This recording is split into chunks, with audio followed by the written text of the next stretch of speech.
اور فقہ نفی سے متعلقہ مسائل کے ساتھ حاضر ہیں۔ ایک بھائی نے آسٹریلیا سے یہ میسج بھیجا تھا، وہ کہتے ہیں کہ میں ایک نان مسلم کمپنی میں جاب کرتا ہوں، میرا نام محمد ہے، تو مجھے محمد کے بجائے وہ مو کہتے ہیں، MO، اور وہ کہتے ہیں کہ یہاں کا رواج ہے کہ نام کو چھوٹا کر کے بولتے ہیں۔ تو جب شروع میں میں نے جوائن کیا، انہوں نے مو کہا تو میں نے بھی یس کر دیا۔ اب وہی سلسلہ شروع ہو گیا تو میں پریشان ہوں۔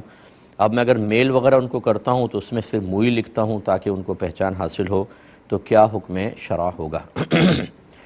دیکھیں، ویسے تو نبی کریم صلی اللہ علیہ وسلم کو اختصار کے ساتھ، جیسے بعض لوگ MOHD لکھ دیتے ہیں یا اونلی M لکھ دیتے ہیں، یہ شریعت نے منع کیا ہے۔ اگرچہ یہاں پر نام نبی کریم کا مقصود نہیں ہوتا، ہمارا ہوتا ہے، لیکن پھر بھی چونکہ نسبت تو نبی کریم صلی اللہ علیہ وسلم سے ہے، تو اس لیے اختصار کے ساتھ لکھنا مکروہ ہوتا ہے، ایسا نہیں کرنا چاہیے۔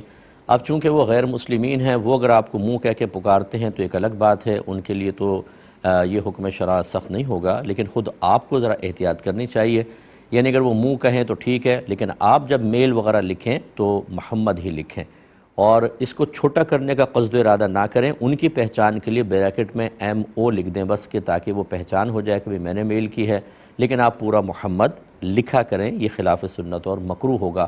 خلاف سنت اس اعتبار سے کہ نبی کریم صلی اللہ علیہ وسلم نے خود تو اپنا نام اقدس نہیں لکھا، لیکن اکابرین کا طریقہ اور سنت یہی چلتی آئی ہے کہ نبی کریم صلی اللہ علیہ وسلم کا نام اقدس، اسی طرح درود پاک کو بھی مکمل لکھتے ہیں، بعض صلعم لکھ دیتے ہیں، تب مختصر کر کے، یہ بھی صحیح نہیں ہے، پورا درود پاک لکھنا چاہیے۔ یہ کہتے ہیں کہ